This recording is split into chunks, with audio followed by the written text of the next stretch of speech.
In 2022, we celebrate 130 years of HBCU football. On December 27th, 1892, Livingstone and Biddle College, now known as Johnson C. Smith University, played in Salisbury, North Carolina, with Biddle winning 5-0. Over time, HBCU football has evolved. HBCU football's popularity continues to rise. Millions attend games each year and millions more watch on television. The HBCU bands provide some of the top entertainment in the country. Over that time, some of the best players to ever play in the National Football League played at HBCUs. Every Monday through Friday on the HBCU Football Daily Podcast, national radio and television host Donal Ware takes a look at what's happening in HBCU football and talks with coaches, players, administrators, and media about the 2022 season.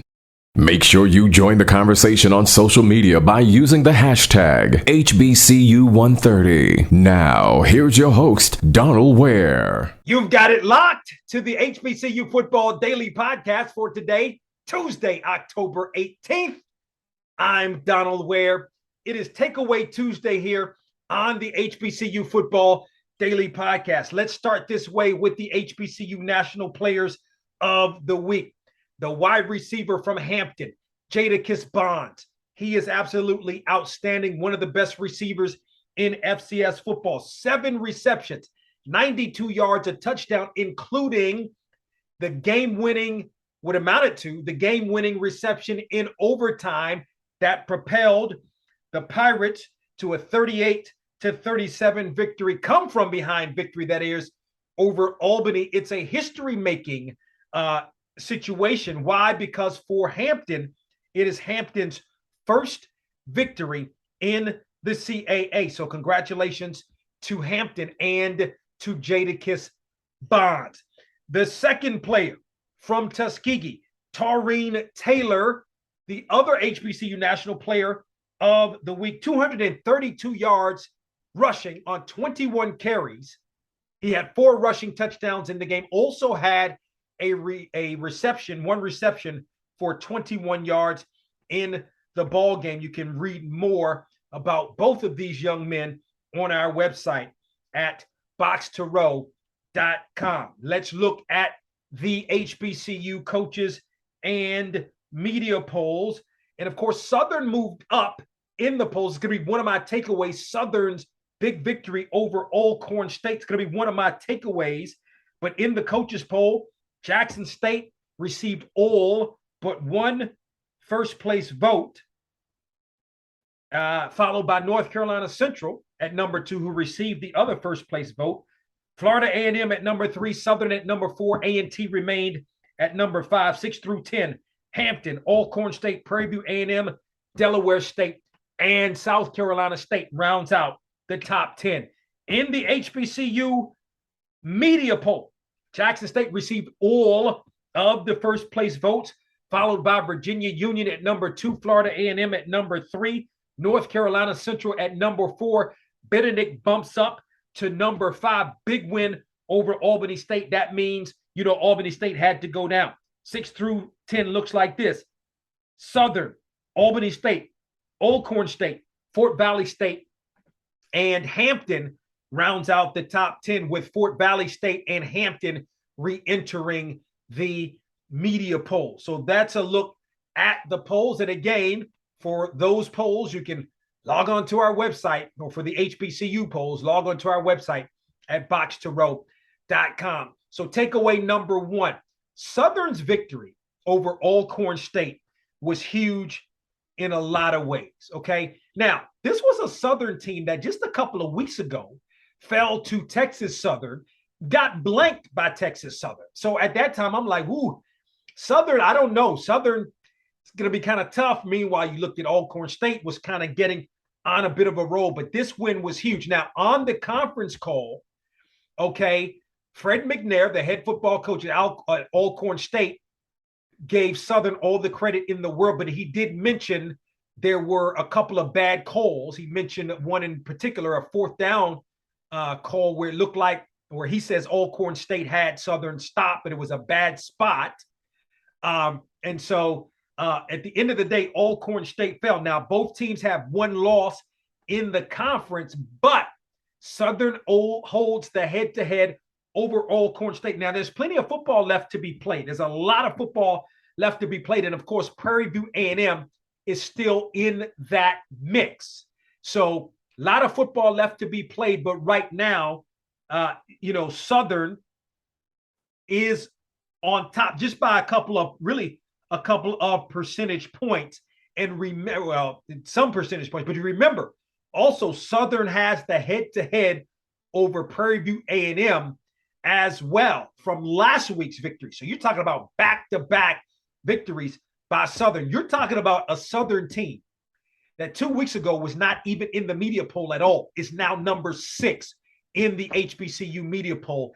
Think about that. And again, head-to-head against Prairie View A&M, head-to-head against Alcorn State. Now, Texas Southern is still in the mix. 2 losses.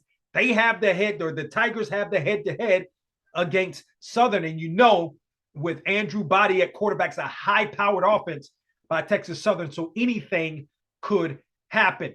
Number 2, the victory by Benedict over Albany State was huge in so many ways, because now you're talking about the SIAC's Eastern Division, where Benedict is the only undefeated team.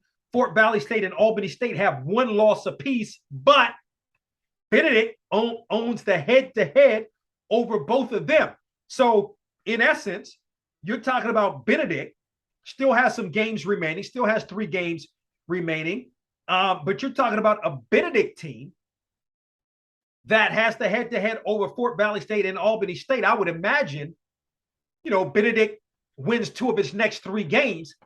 It's pretty much wrapped up the Eastern Division. But if you're Benedict, I know Benedict is probably looking for that undefeated season. So big win by Benedict over Albany State. It was homecoming in Albany. And now Albany's sort of fighting not only to stay in the race in the Eastern Division, still has Fort Valley State left to play, who, by the way, Fort Valley State has, as you heard, has re-entered the media poll. But they're fighting, meaning the Golden Rams are now fighting for a possible playoff berth as well, because the way Benedict is playing, I don't see Benedict losing the Eastern Division. Number 3, Tennessee State with the victory over Tennessee Tech, and it wasn't a close game. More importantly, I think for Tennessee State, you go back 2 weeks ago to the loss against Lane. And at that time, Tennessee State still remained winless. And I'm like, Lane is a good program, but if you're Tennessee State, John Merritt Classic, you're at home, you got to win that game. I mean, you just have to win that game. I realize they went in overtime. Lane's a good program, not knocking Lane, but if you're Tennessee State, that's a game you have to win. Since then, resounding victory over Bethune-Cookman, resounding victory Saturday over Texas Tech. So anything now can happen with Tennessee State. Quarterback play is much better in the last 2 games. So we'll see. I mean, Tennessee State's still got an uphill battle, but still there's something there. Number 4 takeaway, Delaware State. Big victory over Norfolk State. You're looking at Delaware State now, 4-2 in the season. Had a chance to kind of be on that MEAC call and talk with Rod. Had a chance to ask Rod Milstead a couple of questions, just like, okay, what's the difference now, right, with the program where it is now compared to last year or some of the previous years? And he just talked about it. He's building the program, and this is where he thought the program would be in year 4. And I said this. I've been saying this to you guys all from maybe second week of the season, and maybe even before the season. I believe before the season, Delaware State is a sleeper to win the MEAC championship. The MEAC's going to be much better. You got a big game upcoming this Saturday where 2 teams are going to knock each other. One of them is going to be knocked, I'm not going to say out of the MEAC race, but definitely a loss in the MEAC. The winner of the MEAC may go undefeated. Of course, you got South Carolina State and North Carolina Central that are going to battle it out on Saturday. I believe that game is in Orangeburg. But that's a big-time football game. Delaware State going to sit back, got a game against Howard. I mean, if you're Delaware State, you can't be complacent. Howard is not playing well at all, okay? Maybe doing some good things, but only one win on the season. Is just not playing good football. If you're Delaware State, you got to go into D.C. I realize it's homecoming. It's a great homecoming. Howard, no doubt.